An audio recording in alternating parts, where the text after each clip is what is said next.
자, 오늘 이제 5번째 주제 들어가 볼게요. 자, 청와대 국민청원에서 자유한국당 해산을 촉구하는 국민청원이 올라왔는데 이게 지금 현재 얼마예요? 뭐 150만 넘어갔을 것 같은데 160만 넘은 것까진 봤는데 네, 160만 좀 넘었나요? 그러면서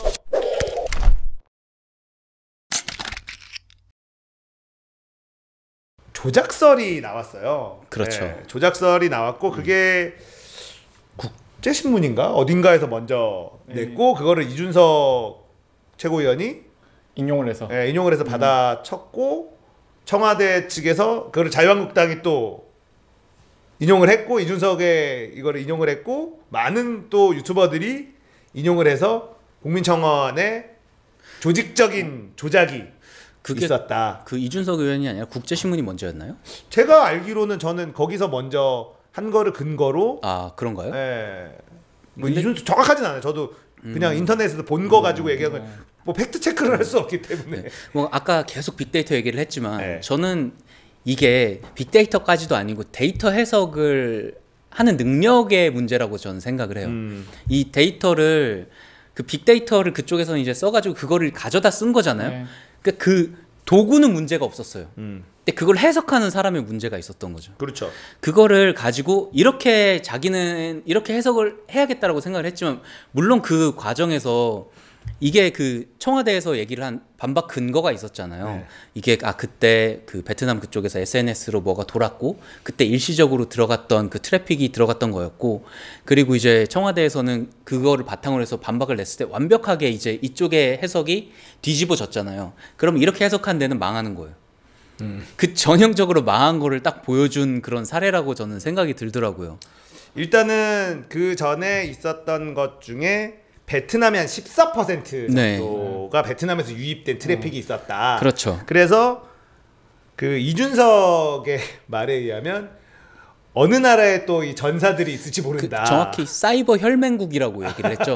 네, 그러니까 이준석은 분명히 그 사이버 혈맹국이라는 얘기를 했으면 자기가 이제 확신을 한 거예요. 네, 이거는 조작이다. 그 뭐 베트남 트래픽 사가지고 이게 조작한 거다. 뭐 인스타그램 좋아요 그러 파는 것처럼 돈 주고 산 거 누군가 조작한 거다라는 거를 얘기를 한 건데 저는 여기에서 그런 생각이 들었어요. 이준석이 이제 데이터나 뭐 이런 거 데이터까지는 아니어도 이준석은 일단은 조용히 있다가 뭔가 근거가 있다 싶으면은 지르는 그런 타입이거든요. 그러니까 우리가 생각했을 때 그 약간 무근거 무논리로 이렇게 뭐라고 하는 사람까지는 아니에요. 그건 아니죠. 그리고 이번에 그거를 할 때도 이런 걸 공개해야 된다. 네. 자신 있으면 까라. 네. 냄새가 난다. 이렇게 네. 하면서 여지를 남겨두긴 했어요. 네. 그리고 청와대가 그 데이터에 대해서 반박을 했을 때 청와대의 말이 맞는 것 같다라고 바로 뭐 물러서기도 했고. 그렇죠. 네. 그 다음에 좀 꼬리가 길긴 했죠. 이걸 가지고 뭐 내가 뭐 조작이라고 한 사람은 뭐 무슨 뭐 관심법인 듯 뭐 이러면서 또 꼬리가 길긴 했는데 그리고 자유한국당에서 쓰는 거 계속 자기가 한 말에 대해서 인용해서 쓰는 거에 대해서도 또 비판하기도 했고. 네, 그렇게 무릎가기 얘기를 했죠. 모두라 지금. 네. 아니 근데 일단 기본적으로 이준석이 그거를 해석을 할 수 있는 능력이 없었다고 생각하지는 않고요. 네. 그리고 처음에 가지고 있는 정보만으로도 그냥 이거는 정상적인 거구나 라고 해석할 만한 여지가 있었잖아요. 그래서 일단 이준석 의원이 말한 거 자체도 문제가 있지만 결국은 말한 것 때문에 그것만 믿고 싶은 사람들한테는 또 팩트 체크 없이 돌아다닐 하나의 뉴스가 양산이 된 거잖아요. 그렇죠. 그게 아픈 거죠. 사실은. 하나의 인터넷 금괴가 만들어져 있는 거죠. 그렇죠. 네. 우리가 지난주에 계속 얘기했던 가짜 뉴스가 네. 사실 이런 거잖아요. 요렇게 시작되는 전형적인 하나로 구조예요. 네. 네. 이준석이 얘기했고 그리고 이준석이 이런 얘기한 근거는 또 어느 언론사에서 이렇게 한 거고 그 데이터는 맞아요. 근데 왜 그러면 여기에만 그게 아마 이수혁 사건이었나? 그거를 이제 소개하면서 베트남의 어디 사이트에서 네네. 링크를 그렇죠. 국민청원 여기다가 건 그렇죠. 거죠. 네. 네. 그래서 갑자기 거기에 눌러본 사람들이 많아져서 청와대 그 사안만 베트남 트래픽이 유입이 많이 된 거고. 그렇죠. 이번에 자유한국당 거를 이제 네. 깠는데 뭐 거의 그런 거 없이. 네. 그러나 여전히 그게 중복 투표는 가능하죠. 네, 청와대 중국 국민청원이. 청와대 국민청원 제가 국민청원을 한번 제가 2번인가 올렸었잖아요. 네. 군 장병의 폐렴을 개선해 주십시오. 네.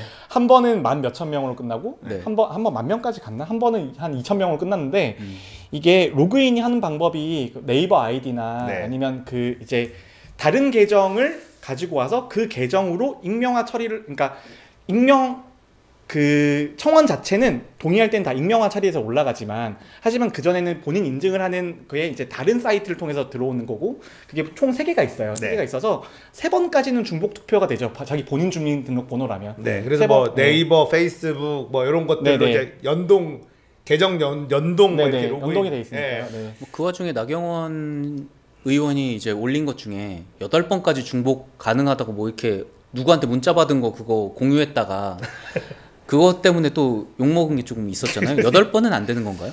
8번까지는 뭐 혹시 뭐 봐야 계정을 되겠- 만들 수 있으면 가능할 것 같긴 한데 왜냐하면은 네이버는 본인 인증을 해야 되잖아요. 네. 그런데 페이스북 같은 것들은 이게 본인 인증 절차가 우리나라 사이트만큼 그렇게 까다롭지가 않으니까 주민등록번호가 요즘에 메이저 인터넷 사이트에선 주민등록번호를 거의 안 쓰는 추세잖아요. 그렇죠. 그래서 여러 아이디를 만들 수 있는 경우에는 여러 개까지 할 수 있죠, 당연히. 다르게 할 수 있고 저 청원도 도와주시는 그 저 NGO의 누님들께서 겁나 열심히 하셔가지고 처음에 좀 올라갔어요.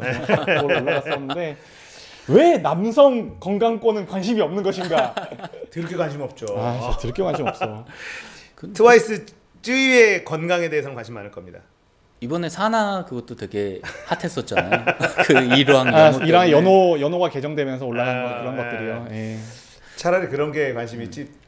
군인의 폐렴에 누가 관심을 갖겠어요? 군인들조차도 관심이 없다. 제가 관심 있지 않습니까? 이게 언젠가는 다 주사를 놔줄 거예요. 이게 보세요. 남자들이 이 지금 여권과 여권 신장 이런 페미 이런 것 때문에 남자들이 머리가 아프지만 이건 다 인과응보다. 남성들의 문제에 남자들이 가장 관심이 없어요. 아니 제가 그래서 그 청원글 올렸을 때 하도 조회수가 안 올라가 청원수가 안 올라가서 마지막 생각했던 게 뭐냐면 제가 그 글을 메갈에 올리는 거예요. 그러면 메갈에서 미친 댓글들이 달릴 거 아니에요. 그걸 편집을 해서 다시 남성 사이트로 또 올리는 거죠. 그러면 되죠. 그래서 이슈화를 시킨 다음에 가지고 오려고 했는데 전략가네. 그걸 했는데 제가 전략을 세웠지만 이거는 저의 또 높은 윤리 기준이 방법은 있어요. 하다 안 되면 그렇게 할 거예요. 아니 그 왜 청와대 국민청원 그 조작설 얘기하다가 그쪽으로 넘어간 거죠?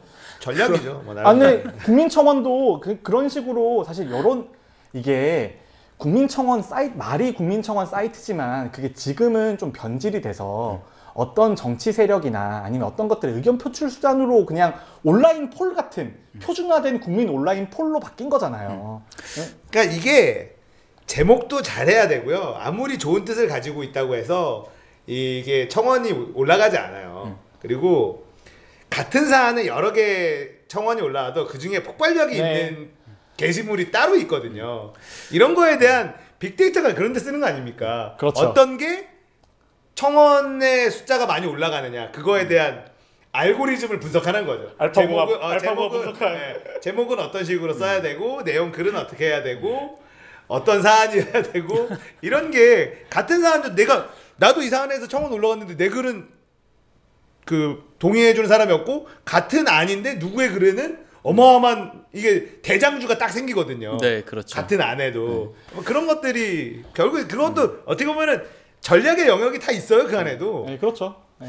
그런데 그거를 통해서 그 확실히 확인할 수 있었던 거는 저희가 이제 개념적으로 생각을 했었던 게 이게 아무리 온라인 폴이라고 해도 160만, 170만이라는 숫자는 정말 어마어마한 숫자거든요. 다죠. 그게 이제 그 귀찮은 수고를 감당을 한 거잖아요. 그 청원에 좋아요 한번 누르기 위해서 로그인을 했다. 그리고 좋아요라는 걸 눌렀다. 그리고 그걸 신기록을 세웠다는 거는 어쨌든 간에 그 의미 있는 그런 저는 그걸 볼 수 있었다고 봐요. 그동안의 패스트트랙이나 그런 걸 통해서 저 개인적으로도 그랬지만 그동안 자유한국당의 이제 정책에 얼마나 발목을 잡고 있었나. 그 얼마나 얘들이 일을 안 하고 계속 반대를 하고 그 깽판을 치면서 출석을 안 하고 있었는지 대화의 의지가 없었는지를 이제 확인할 수 있는 계기가 됐었거든요. 물론 그걸 통해 가지고 그 저쪽 자유한국당 쪽에서도 이제 지지층이 이제 집결을 했잖아요. 네. 그리고 이제 이쪽도 이제 집결을 하게 된 거잖아요. 그래서 최근에 리얼미터 그 오늘 나온 그 여론조사 결과에서 보면 그 문재인 대통령의 국정 지지율이 이제 49.1%인가 거의 50% 육박했고, 그리고 이제 자유한국당 지지율도 33%, 더불어민주당도 40%가 넘는 그런 지지율이 올라갔더라고요.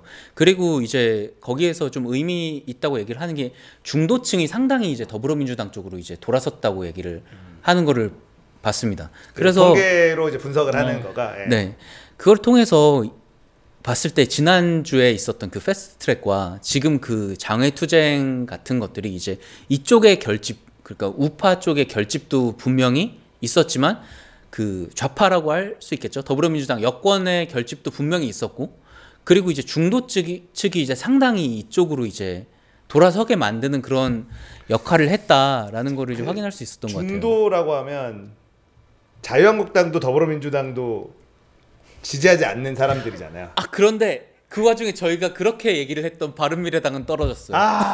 이게 5% 언더론가 떨어지고. 철수 형님 복귀하셔야 돼요. 그쪽. 근데 이 결국은 지금 160, 170만이라는 게 자유한국당이 싫은 사람들의 수인 거잖아요. 그렇죠. 그러니까 민주당을 지지하는 수라기보다 이제 그냥 자유한국당의 하는 행태가 마음에 안 들었던 사람이 그 정도인 거고, 그리고 국민청원이라는 게 청와대 사이트에 들어가야 되는 건데 반대쪽에서는 그 사이트 꼴도 보기 싫은데 들어가는 게 그 자체가 짜증날 수도 있어요. 아, 그런가요? 근데 어쨌든 자유한국당이 100몇만이라고 해봐야 유권자의 몇 %다 이렇게 분석을 하고 논평하는 거에 대해서는 진짜 바보 같더라고요. 아, 네. 그거는 좀 그게 훨씬 잘못됐죠. 그렇다 하더라도 중복 투표가 있어서 뭐 이렇다 하더라도 그거를 폄훼하고 별거 아니다라고 분석을 내는 건 진짜 그냥 딱 30%대 지지자들만 우리는 상대하겠다, 그 이상도 그 이하도 아닌 걸로 느껴졌어요. 지금 전략이 그거니까요. 네. 뭐. 진짜 답답하다. 어쩌면 이렇게까지 보면 그 지난주에 이제 황교안 대표가 그 광주 가가지고 물세례 맞았나요? 그때 이제 우산 쫙 펴주면서 이제 그것도 막았던? 되게 마음에 안 들었던 게 그것 당하러 간 거잖아요. 그러니까 많이들 그렇게 얘기를 하잖아요. 이런 모습을 보여주면 이제 그 경상도가 배구 경북 결집할지 뻔하니까. PK가 그게 어쩌면은 확실한 2등 전략을 아예 처음부터 세웠을 수도 저는 있겠다 진짜 싶어요. 그 옛날 정치잖아요. 지역 감정에 기대서 네. 하겠다라는 게, 그래서 자유한국당한테 대한민국의 미래를 맡길 수 없다라는 확신은 계속 드는 것 같아요. 그러니까 진짜 뭔가의 비전을 제시하지 않아요. 그리고 하는 행태가 나 하나만 내 자리만 이런 거란 말이에요. 광주에 가서 진정성 있는 무언가를 제시하러 간 게 아니라 물세례 맞으러 가서 봉변을 당하러 가요. 그리고 봉변을 당하고 옵니다. 그거를 다 찍어서. 그러니까 정말 구시대적인 정치 행태를 여전히 보여주고 있는 상황이라서 뭐 저는 개인적으로는 자유한국당을 지지할래야 지지할 수가 없는 아, 여기서 자유한국당 찍을 분 있으세요? 없잖아요, 사실. 네, 그런 그건 상황인 거고. 그래서 지금 이제 이 국민청원이, 저는 개인적으로 국민청원에 로그인해서 동의한다고 해본 적이 단 한 번도 없어요. 네, 그럴 수 있어요. 그러니까 저는 그 굉장히- 여론만 굉장히 보는, 어려워요. 예, 네. 보는 거가 사람들이 이렇게 생각하는구나. 이렇게 생각하는 사람들, 아마 많은 사람들이 저 같은 스탠스일 거예요. 그리고 중복 투표가 가능하다 하는 사람들은 내가 진짜 이거 너무 빡쳐, 중복 투표 할 수도 있죠. 근데 그거는 그만큼 적극적인 의사 표현하는 사람들이 이만큼이라고 하면 나머지의 여론들도 사실 숨어 있는, 귀찮아서 안 하지만 동의하고 있는 사람도 굉장히 많다라는 거를 인지를 해야 되거든요. 자유한국당 해산을 국민청원에 올린다고 해서 청와대가 해산시킬 수 없다라는 걸 그 올린 사람이 모르겠어요. 알고 올렸죠. 저는 어쩌면 중복 투표를 할 수 있다는 것 자체가, 그런 사람이 있다는 거가 더 무섭지 않나요? 그 사람들은 그 귀찮은 수고를 여러 번을 반복해 가면서 그 버튼을 누르는 사람들인 거잖아요. 네. 그러니까 이게 중복 투표가 있기 때문에 모두의 그게 아니다라고 하는 거는 참 이게 거대 야당의 이제 대표가 얘기를 하기에는 조금 잘못된 워딩이 아닌가. 근데 제 생각에는 뭐 여론을 수렴하는 정도긴 한데 그렇다고 해서 굉장히 편향된 투표잖아요, 사실은. 그래서 그게 뭐 절대적인 수치로 190대 30이냐 그건 아닌 것 같고. 그렇죠. 근데 청와대 청원을 제가 자주 보는데 청와대 청원이 되게 불쌍한 게 다음이 너무 불쌍해요. 원래 다음 아고라가 하던 일이거든요. 맞아요. 근데 그게 이제 청와대 청원으로 옮겨갔으니까 이것도 일종의 대기업의 골목상권 침해예요. 아고라는 이미 접었잖아. 문 셔터 내렸어. 아고라는. 셔터를 내려도 셔터에 거의 못에 마지막에 쾅쾅쾅 한 거잖아요. 그렇죠. 청원이라도 없었으면 그래도 어딘가 네이트판이라도 점수가 올라가고 있을 텐데 조회수도 가져간 거 아니에요. 저는 이 자유한국당에서 정치하는 분들이 사실 김진태 의원이 당대표 선거에 나왔을 때 태극기 부대랑 이렇게만 집결해주면 자기가 당대표가 될 수 있어요. 저는 확신했다고 봐요. 진짜 그렇게 믿었다고 생각을 해요. 근데 결과는 안 되잖아요. 그 사람들이 다 결집해도 나올 수 있는 숫자는 거기까지라는 거예요. 김진태 그때 뭐 그 오프라인으로 뭔가를 한다 그러면은 김진태 아니고 딴 사람 나오면 막 거기 막 개판되고 막 이랬었단 말이에요. 진짜 김진태 되는 거 아니야? 이럴 정도로 행동력이 있는 사람들이었지만 결국은 표 대결로 했을 때는 그 정도밖에 안 나온 거예요. 지금의 근데 여기에 나온 거를 그 정도로 만약에 생각을 한다면 100만이 넘는 거잖아요. 이때까지 나왔던 파괴력 있었던 그런 것들도 뚫고 지금 그 숫자를 넘어가 버렸단 말이에요. 이게 귀찮음을 무릅쓰고 이거에는 내가 한 표 찍겠다라는 사람이 그만큼 늘어났다는 거기 때문에 지금까지 청와대 청원에 한 번도 클릭을 하지 않았던 사람들이 한 거죠. 한 5, 60만이 눌렀다는 얘기니까 그렇죠. 뭐 중복이 된다고 하면 10만, 20만이 눌렀다는 얘기니까. 근데 어쨌든 이게 더불어민주당에서 이거를 의미 있게 분석할 필요는 없다고 봐요. 근데 자유한국당은 이거를 의미 있게 분석해야 되는데 여기가 의미를 부여를 안 하고 이게 거꾸로 되는 이런 상황에서는 자유한국당은 차라리 그러니까 지금 상황에서는 진짜 2등 전략 그냥 우리는 안정적으로 2등 전략하고 선거제도 어떻게든 이거 막아야 되고 근데 뭐 그렇게 가는 게 아닌가. 1년 남았잖아요. 근데 2등 전략도 저는 되게 위험하다고 생각을 하는 게 뭐냐면 지금은 33%의 지지율이 들어가는데 결국은 우리가 뽑는 사람이 국회에서 일할 국회의원을 뽑는 거잖아요. 근데 지금 패스트트랙 들어가고 그리고 지금 여당이라든지 뭐 다른 쪽 뭐 바른미래당이라든지 다른 사람들이 와서 국회에서 일을 하고 너희 빨리 와가지고 일 좀 해달라 민생이 이렇게 뭐 해야 되는데 와서 해달라라는 식으로 이제 얘기를 하고 여기선 너희 뭐 독재 못한다라고 하면서 밖에 나가가지고 지금 싸우고 있는 거잖아요. 네. 그렇다고 여기 들어와 있는 사람이 뭔가 법을 어긴 건 아니에요. 그러면 이제 시간이 계속 이제 흘러나가다 보면은 이 장외투쟁과 이런 것들이 스노우볼이 굴러가지고 이제 다음 총선까지 도달을 해야 의미 있게 자기네들이 이제 선거 전략이 먹혀 들어가는 건데 결국 시간이 지나면은 점점 이쪽에서는 계속 국회에서 기다리고 있고 와가지고 뭐 민생을 처리를 하자 뭐 이렇게 얘기를 하고 있고 안 되면은 그렇다고 해서 이쪽이 없다고 해가지고 안 돌아가진 않거든요. 뭐가 또 처리가 되고 이런 식으로 되다 보면 많은 사람들이 봤을 때 과연 저게 독재로 보일까 아니면은 이게 깽판으로 보일까를 생각을 해보면 한 1년 정도의 그 시간이 너무 길다라는 생각이 들어요. 이렇게 강수를 두기에는 너무 빨랐다. 타이밍적으로 자유한국당의 어떤 대여 투쟁의 좀 타이밍이 너무 빨랐다. 네. 근데 제 생각에는 지금밖에 시간이 없어요. 이게 선거제도 때문에 그런 거 아니에요? 선거제도가 정말 너무 중요한 이슈인 게 지금 자유한국당은 선거제도가 개편이 되게 되면 그 2등 전략 자체가 무의미해지는 거예요. 왜냐하면 선거제도가 개편이 돼서 조금 더 이제 그 사표가 줄어들고 그다음에 그 모든 표가 미니의 비율대로 표를 의석수를 가져가게 되면 자유한국당이 30%나 35%만 먹게 되잖아요. 네. 그러면 국회에서 거부할 수 있는 동력이 완전히 상실이 돼요. 대부분의 국회법들이 60% 또는 과반수를 목적으로 하고 있기 때문에 민주당이 50%를 안 먹어도 자유한국당이 50%를 못 먹거나 40%를 못 먹는 그 선선마다 자유한국당이 할 수 있는 스탠스가 너무 줄어들기 때문에 지금 선거제도 개혁이 자유한국당한테 매우 치명적인 거예요. 정말 너무 치명적인 거기 때문에 지금 이걸 못 막아내면 사실 선거 하나 많아요. 그 다음에 돌아가면 지금 지지율이 많아봐야 33%, 34% 나오잖아요.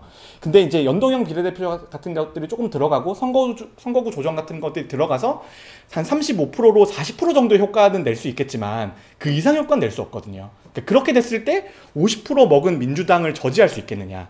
그래서 지금의 자유한국당은 매우 절실한, 지금이 가장 크리티컬한 타임인 거니까 그 정도로 나서는 거라고 봐야죠. 그러니까 저도 사실은 이 자유한국당에 세게 나가는 게 선거제도를 명분을 내세우면 공수처를 더 내주기 싫은 거 아닐까 뭐 이런 생각도 했었는데, 저번 시간에 왕신목님이 경상도는 사표가 많지만 전라도는 사표가 별로 없다, 그렇기 때문에 자한당이 무조건 손해보는 장사다, 이렇게 얘기한 거에 저는 그게 이게 무조건 맞는 분석이라고 저도 생각을 했거든요. 그러니까 자유한국당은 지금의 선거제도는 경상도를 다 먹을 수 있지만 선거제도가 바뀌면 경상도에서도 60%밖에 못 먹는다는 거잖아요. 한 40%는 내줘야 되는 상황이 되는 거는 정말 뼈저리게 아픈 거겠죠. 그런데 대신에 수도권에서 어느 정도 챙겨갈 수 있잖아요.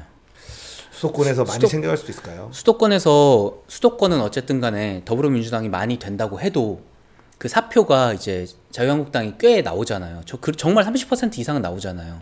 그 30%를 챙겨갈 수 있기 때문에, 그리고 수도권도 양이 충분히 있기 때문에, 수도권이 사실 워낙에 많죠. 네. 의석수도 워낙 많고 사람도 많고 하니까 저는 그 어느 정도 챙겨갈 수 있다고 생각을 하기도 하는데, 많은 사람들이 얘기를 하잖아요. 자유한국당이 지금 출구 전략이 있냐.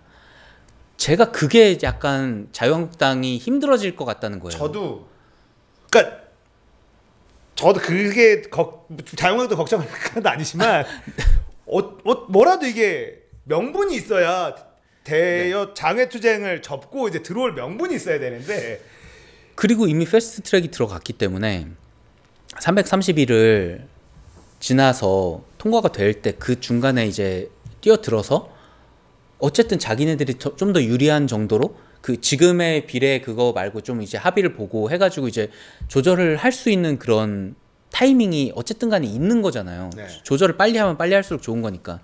그래서 어쨌든 패스트 트랙이 탔기 때문에 본인들이 빠져나갔다고 해도 굴러간다고요. 이렇게 계속 이렇게 굴러갈 건데, 지금 이렇게 대여 투쟁을 계속하고 지금 1년 넘게 남은 시간 동안 만약에 진짜 장외에 있다고 하면 이거를 어떻게 할 겁니까? 와서 뭔가가 그러니까 들어가긴 들어가야 되는데 어느 타이밍에 어떻게 이거를 정리하고 들어갈지를 참 그게 어려운 것 같아요. 출구 전략이라고 하죠, 그런 것들을. 지금 어느 정도 지금이 저는 맥시멈이라고 보거든요. 33% 뭉쳤는데 원래 그 강경 투쟁은 그 타이밍이 너무 오래 갈 수가 없잖아요. 활시위도 계속 이렇게 당기고 있을 수는 없잖아요. 그게 적당한 시기에 당겨서 이렇게 놔야 되는데 그 타이밍을 잡기가 되게 애매해진다는 거예요. 네, 제 생각에는 타이밍이 옵니다. 왜냐하면 지금 경제 지표가 계속 안 좋아지고 있기 때문에 문제는 경제야.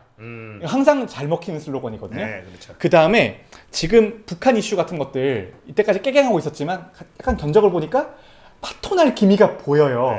그래서 경제 지표 안 나오고 북한이랑 이상한 문제가 생기면서 선거 직전에 뭔가 큰 트러블이 생긴다. 그러면 이제 외부 이슈죠. 결국은 자한당은 외부 이슈에만 기대를 하고 있는데 그 전략도 생각보다 승산이 있어요. 왜냐하면 이대로 패스트트랙 통과해서 그냥 그대로 가면 승산이 진짜 낮거든요. 그러니까 자한당 입장에서는 이 상태로 뭔가 계속 버팅기면서 외부에서 뭔가 자기한테 유리한 사건이 터지기를 기대하는 건데, 근데 자기한테 유리한 사건이 터질 확률이 꽤 있어요. 나쁘지 않아요. 그러니까 유리한 사건이 터졌을 때 뭐가 문제냐면 결국은 선택지가 국회로 들어가는 거란 말이에요. 그러니까 거기에서 유리한 사건이 터졌을 때 갑자기 그 여당과 야당들이 모여서 그 4개 당이 모여가지고 저희 자유한국당 얘기를 들어가지고 저희가 포기하겠습니다라고 얘기를 할 가능성이 저는 없다고 보거든요. 그건 없죠. 결국은 명분을 삼아서 들어가서 안에서 협상을 해야 되는 건데, 그러니까 그 명분이 딱 터졌을 때 이런 외부 요인이 터졌네요 하고서 우리가 들어가야 되는 그 모양이 되니까 그게 안 좋다는 거예요. 결국은 이게 명분이 국민 여론이거든요. 그러니까 들어가 있는 상태에서 열심히 싸우다가 그 명분이 터졌을 때 거봐 내 말이 맞잖아라고 하면서 해야 되는 건데, 제가 봤을 때는 밖에 이렇게 나와 있다가 명분이 터졌어 하고 우리가 그러면 명분이 터졌으니까 다시 들어가서 얘기를 하겠습니다라고 그렇게 들어가는 게 또 애매하다는 거예요. 반대 입장에서는 그 문재인 정부의 폭정을 막아낸 의거가 되는 거예요. 그렇게 되면 정말 이게 지금 문제가 좌파 독재. 네, 좌파 독재에서 원외에서 항거하는 게 되는 거예요. 해석하기 나름인 거고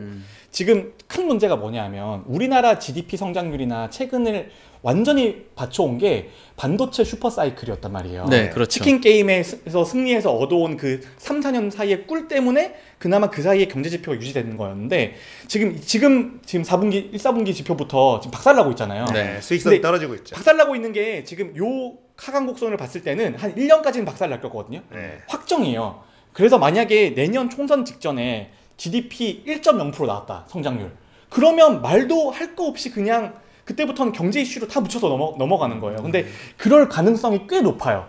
그래서 지금 문재인 정부가 삼성에 굉장히 유화적인 제스처를 보내고 있잖아요. 지금 보유하고 있는 현금을 빨리 투자로 돌려서 삼성의 투자는 거의 다 GDP 지표에 다 잡히니까 네. 거기서 이제 뭔가 부스터를 써보려고 하는 건데 네. 이대로 가면은 재용이 형님 감옥 안 갈 것 같아. 그렇죠. 안 갈 개연성이 충분한 게 지금 삼성이 돈을 안 풀면 지금 지표 박살나게 생겼어요. 지금. 그렇기는 한데 그럼에도 불구하고 33% 이상을 가져가기가 전 어렵다고 생각하거든요. 그래서 근데 40%만 먹으면 돼요. 아니, 40% 먹으면 미래를 도모할 수 있는 정도의 충분한 건 되는 거예요.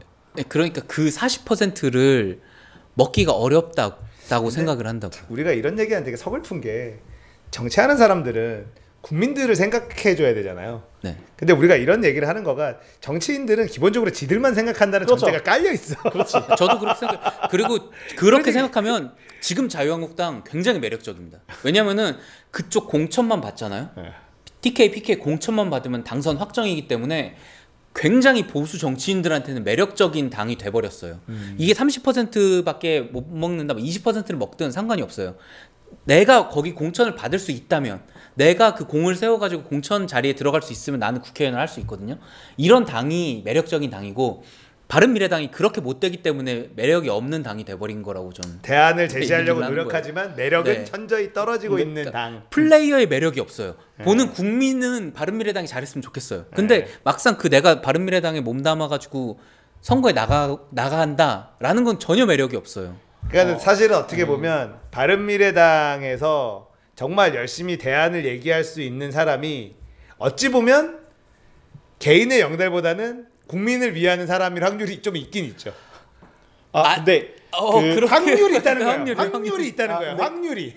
근데 제 철학은 뭐냐면 일단 기본적으로 모두의 선을 위해서 움직이는 사람은 없어요. 그렇죠. 모든 사람은 다 자신의 이익을 위해서 움직이는 거거든요. 네. 근데 민주주의 제도라는 게 굉장히 좀 멋있는 게 그런 모든 당파마다 자신의 이익을 위해서 다 뛰어들잖아요. 다 뛰어들었을 때 모두의 이익에 부합하지 않으면 거긴 정권을 잡을 수가 없어요. 네. 그러니까 결국은 모든 사람이 사익을 추구를 하지만 결국은 공공선으로 갈 수밖에 없는 구조를 만들어 놨거든요. 만약에 지금 경제 성장률이 1.0%, 0.9% 나와가지고 대통령이 이제 자한당에서 나왔다. 그러면 그거는 공공선에 이때까지 그 민주당 계열 정당들이 안 맞았던 거예요, 사실. 그래서 표로 그냥 민의로 표현이 된 거죠. 그렇죠. 네, 우리나라는- 그렇게 이해를 하면 돼요. 그래서 그 40% 먹었다, 50% 먹었다, 저 사람들 나쁘다 그렇게 표현하는 게 아니고 그냥 저 사람들은 저 사람의 전략대로 가는 거고 이쪽은 이쪽대로 전략대로 가는 거예요. 하지만 국가의 전체적인 국민들의 입장에서는 자신의 이익에 가장 부합되는 방향으로 투표를 하겠죠. 미래에 계속 선거가 계속 이행이 된다면. 그래서 이 제도를 지키고 이 제도에서 존중하고 룰을 만들어가는 게 중요한 거지. 당장에 한두 해에 이 망한다 저기 망한다 그걸로 보는 것도 별로 아니라고 생각해요. 그리고 사장님처럼 선의를 위해 존재하는 정치인이 과연 있을까요? 없죠. 있었으면 좋겠다는 거죠. 근데 그 선을 착각하는 사람이 있겠죠. 그 선이 공공의 선이라고 착각하는 사람이 있겠죠. 그렇죠. 예전에 독재자들도 사실은 자기까지 속이는 사람이 있겠죠. 예전에 독재자들 다 네. 이게 나라를 위해서야. 그렇죠. 이게 내가 뭐 그런 그렇죠. 자기는 애국자고 뭐 고문하고 말해도 내가 아니, 애국자인데. 아니 저기 그 광화문 쪽이나 그런 데서 매주 태극기 집회 하시는 분들도 그 애국자라고 자기가 그랬죠. 나라를 그렇죠. 굉장히 사랑한다고 생각하고 나라를 있어요. 사랑하시는 분이에요. 네. 그리고 우리도 나라 사랑하나? 저는 정치하신다면서요. 사랑합니다. 빨리 얘기를 해야죠. 나라 사랑해요. 하지만 저는 성악설의 개념에서 입각해서 모든 사람은 나쁘다. 저는 대한민국을 좋아해요. 대한민국이 살만한 나라라고 봅니다. 저는 여러 가지로 대한민국이 참 살만한 나라인 건 확실한 것 저도 같아요. 우리나라 좋아해요. 네. 저도 좋아해요. 제가 살만하니까 그러니까 힘들다 해도 외국은 우리보다 힘든 나라가 굉장히 더 많거든요. 그래서 확률적으로 우리나라에 태어난 남자들이 군대 끌려가고 이런 거 되게 안 좋은 것도 있지만 살만한 영역도 되게 많거든요. 네, 그래서 그냥 그런 면에서 우리나라를 좋아하지 애국심이 투철해서 뭐 그런 거는 별로 아니고. 제가 시청자들 항상 하고 싶은 말이 사람의 선의에 기대하면 실망하고 사기밖에 안 맞아요. 하지만 저 사람이 자기의 개인의 이익 때문에 움직인다고 생각을 하면 최소한 기분은 좀 나쁠지언정 사기당하진 않습니다. 인정합니다. 네. 그런 까칠한 마인드가 좀 필요해요. 그거는 맞아요. 지금 이제 또 빅데이터 센터를 운영하시는 또 수장으로서 이런 마인드 굉장히 칭찬합니다. 그리고 하지만 저 발언은 저 마인드는 사기꾼을 너무 무시하는 거예요. 작정하면 다 당해. 사기꾼을 어떻게 이겨요? 못 이겨. 못 이깁니다. 네, 네. 인정합니다. 자, 청와대 국민청원 베트남 조작 썰로부터 정치 이야기 조금 더 확장해서 해봤어요.